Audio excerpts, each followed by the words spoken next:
to 26. Tom, can I ask you for some advice, please? Yes, of course. If you think I can help. What's it about? It's my first media studies assignment, and I'm not sure how to go about it. You must have done it last year. Is that the one comparing the coverage of a particular story in a range of newspapers? That's right. Oh, yes. I really enjoyed writing it. So, what sort of things do I need to compare? Well, there are several things. For example, there's the question of which page of the newspaper the item appears on. You mean because there's a big difference between having it on the front page and the bottom of page 10, for instance? Exactly. And that shows how important the editor thinks the story is. Then there's the size. How many column inches the story is given. How many columns it spreads over. And I suppose that includes the headline. It certainly does. It's all part of attracting the reader's attention. What about graphics? Whether there's anything visual in addition to the text? Yes, you need to consider those too, because they can have a big effect on the reader's understanding of the story. Sometimes a bigger effect than the text itself. Then you'll need to look at how the item is put together. What structure is it given?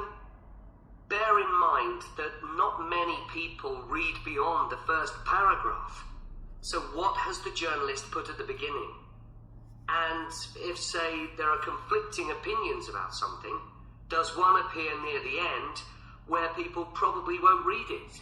And newspapers sometimes give wrong or misleading information, don't they? Either deliberately or by accident. Should I be looking at that too? Yes, if you can. Compare what's in different versions. And as far as possible, try and work out what's true and what isn't. And that relates to a very important point. What's the writer's purpose? Or at least the most important one, if they have several. It may seem to be to inform the public, but often it's that they want to create fear or controversy, or to make somebody look ridiculous. Gosh, I see what you mean. And I suppose the writer may make assumptions about the reader. That's right.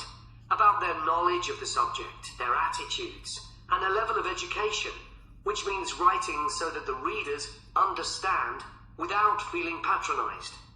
All of that will make a difference to how the story is presented. Before you hear the rest of the discussion, you have some time to look at questions 27 to 30. Does it matter what type of story I write about? No. National or international politics, the arts, anything. As long as it's covered in 2 or 3 newspapers. Though, of course, it'll be easier and more fun if it's something you're interested in and know something about. And on that basis, a national news item would be worth analysing. I'm quite keen on politics, so I'll try and find a suitable topic. What did you choose for your analysis, Tom? I was interested in how newspapers expressed their opinions explicitly. So I wanted to compare editorials in different papers. But when I started looking, I couldn't find 2 on the same topic that I felt like analysing. In that case, I won't even bother to look. So in the end, I chose a human interest story. A terribly emotional story about a young girl who was very ill. And lots of other people, mostly strangers, raised money so she could go abroad for treatment. Actually, I was surprised.